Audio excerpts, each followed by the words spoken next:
Good afternoon, and welcome to Out and About with our PD. PD stands for Program Director, and that's me, Erica Narducci. I am the Program Director for Cancer Support Community of Delaware.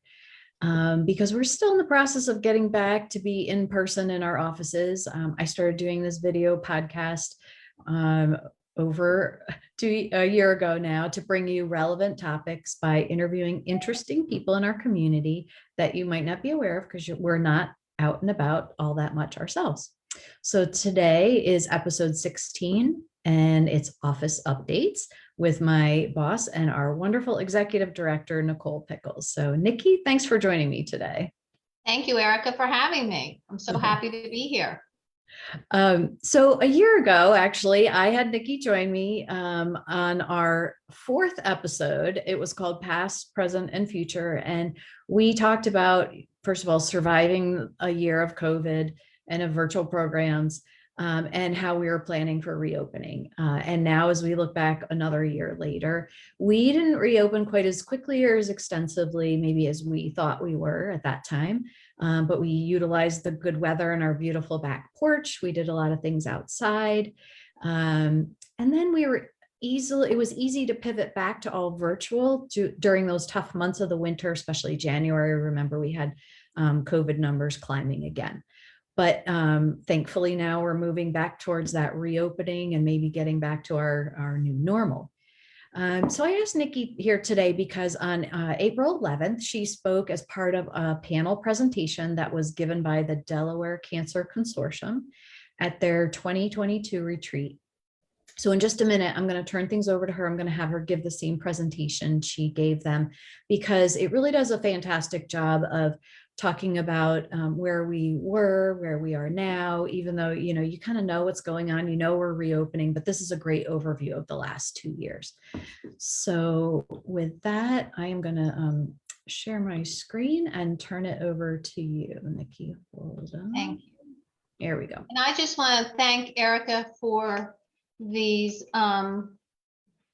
wonderful out and abouts, because I know that a lot of you have been watching them over the past year and a half, and we've covered so much material in those short presentations. So thank you, Erica. Sure.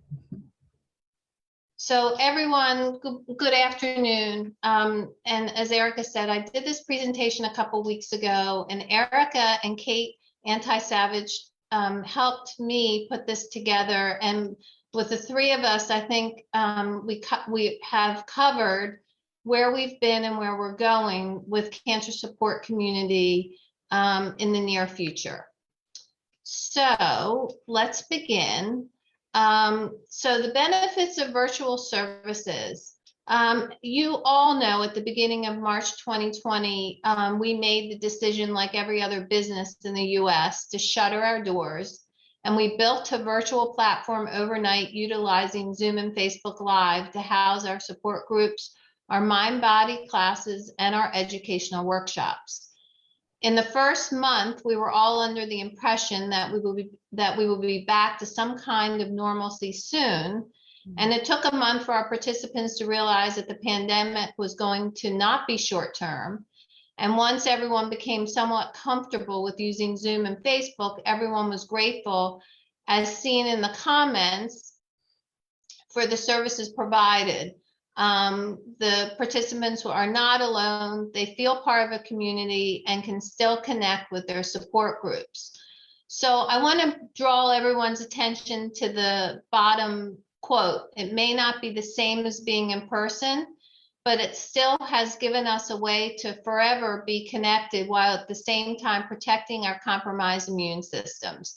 So that really sums up the last 2 years for our cancer patients, our caregivers, and our families, because they are very grateful to have been virtual, and even though we were not in person. Eric. So the next slide is, we talk about numbers. In 2019, we saw 1,200 people, and which was a lot of people for us. And we had grown over the last couple years before that. but we always wondered how we were going to jump from 1,200 to 6,100 to 13,000. And of course, the pandemic helped us do that. And why did they help us do that?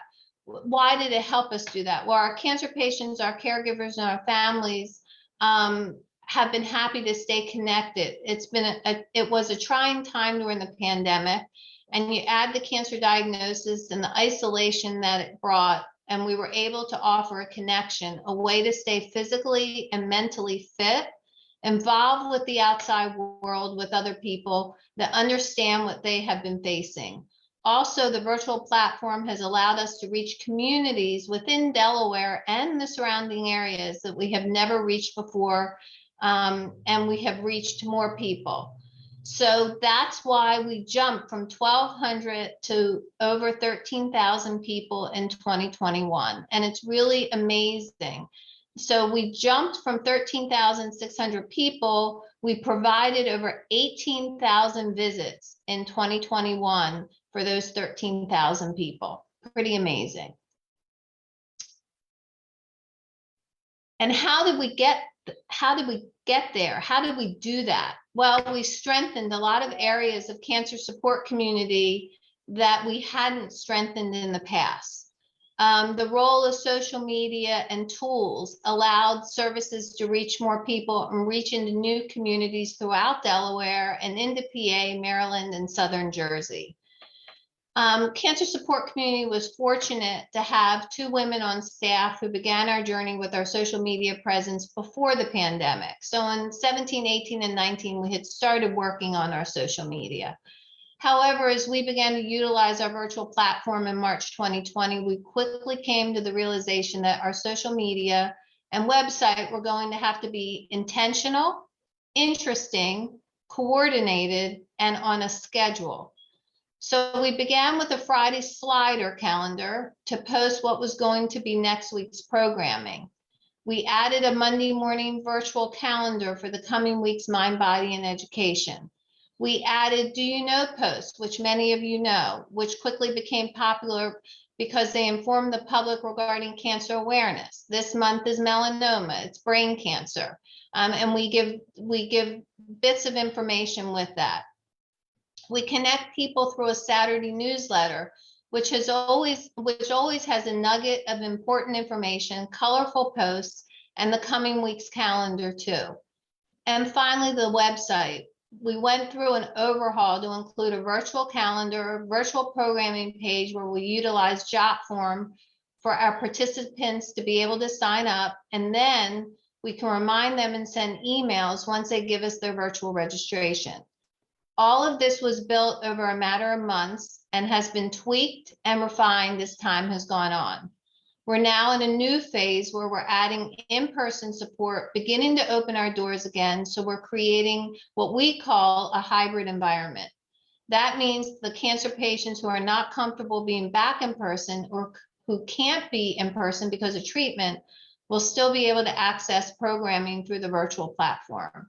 And I just want to say, with that, and I hadn't talked about this during my past presentation, because of Erica and because of our board and our staff, really we have watched this very closely, and because of Erica, we have been able to tweak the website with the people that we work with, and it's continually changing. So every week you'll see something new that we feel will help our cancer patients, caregivers, and families be able to reach or be able to engage better, quicker, and more efficiently. So that included, Erica, go back one more time. That included our Twitter, our Instagram, our Facebook, and our LinkedIn. I just wanted to reiterate that because those are important for cancer support community. Thank you. So keystones to our success. The increased value of community partnerships, the flexibility of our grantors, and the role of Insight Cancer Care Assistance Fund have been crucial to our success over the past 2 years. So first, to speak to our community partnerships. We wouldn't be anywhere Cancer Support Community Delaware if we didn't have strong community partnerships throughout Delaware. And we've strengthened our relationships with the hospital systems, Christiana, Bay Health, and Beebe. Cancer centers all have played a large role in utilizing our emotional, physical, and financial services that we have to offer. Our relationship with the social workers, the nurse navigators, and the doctors has been strengthened. And CSCDE has collaborated numerous times with different medical professionals for speaking engagements, workshops, and utilizing for facilitating support groups for us. Our community partnerships with the University of Delaware and the Delaware Art Museum have produced important collaborations and workshops that benefit our cancer community in Delaware. The flexibility of funders, grantors, and foundations has been crucial and crucially important and appreciated by all nonprofits over the past 2 years, not just Cancer Support Community Delaware. Our particular funders have been flexible in many different instances, from allowing us to keep sponsorship funding when we went from in-person events to virtual events, to making sure we could use funds towards operational support and not limiting or restricting to exact programs. This has allowed us to build our virtual programming, add new programming where necessary, and eliminate programming that was overlapping in counties during the pandemic. And finally, one of the most important community partnerships that we have is with Insight. CSCDE and Insight created the Insight Cancer Care Assistance Program back in 2018 because we both saw a need arise from the Cancer Moonshot Summit we conducted together. The need for emergency financial assistance has grown tremendously over the past 2 years during the pandemic, and we don't see that changing anytime soon. Again, our hospital partnerships play a large role and crucial role in making sure that we're reaching the population who needs the service the most in Delaware. And finally, what mission impact has COVID-19 played in the future of our organization? The pandemic has played a large role in our new three-year strategic plan which began in 2022. This gave us an opportunity to reevaluate our support and programming offerings, look at what is critical for the next 3 years, what we could eliminate and what we can add, reevaluate our delivery. And we've seen firsthand that the hybrid model is going to be the near future for us. I told you that the pandemic taught us how to reassess our marketing services, utilize social media and virtual programming, and utilize virtual fundraising more than we've ever done through events, platforms, and appeals. We have to continue our conversations with funders regarding the flexibility of funding and the appreciation for this mindset. And finally, adding a new component to our mission that for so long have been just focused on emotional, physical, and educational support for cancer patients, caregivers, and families.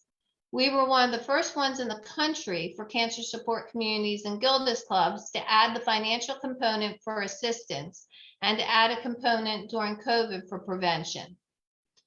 We see it as our job to remind and educate the people of Delaware not to forget their cancer screenings. During the past 2 years, more than 9.5 million screenings have been missed. We have the platform and we will use it to educate and continue to inform. Thank you very much.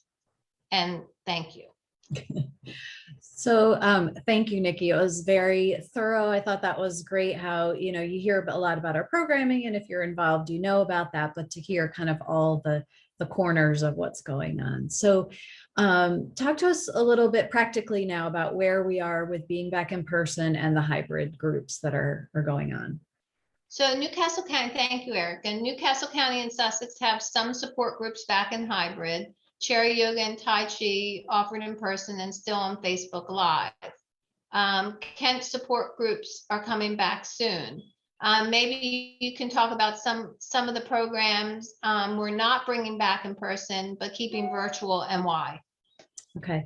Yeah. And so before I talk about the virtual things, I want to just mention, in case someone doesn't know, hybrid means we have people are on Zoom and people are in person at the same time. And we never imagined that we'd do a support group this way, but it's been, really beneficial. And Nikki said it earlier, we have people who can't come in or might not be able to come in, but yet they can still participate. So some of our groups are staying on Zoom. I have some groups I'm running, such as the young adult group, the GYN cancer group, breast cancer. We have a colorectal group. We also have a metastatic breast cancer group. That all occur monthly, and we have participants from across the state. So that's been one of the benefits of being virtual, and the convenience of Zoom is that we can have these groups that reach a wide range of people. So for now, we're leaving them on Zoom, and they're enjoying to be able to connect with other people that have the same cancer, even if they don't live in their same county. They're across the state.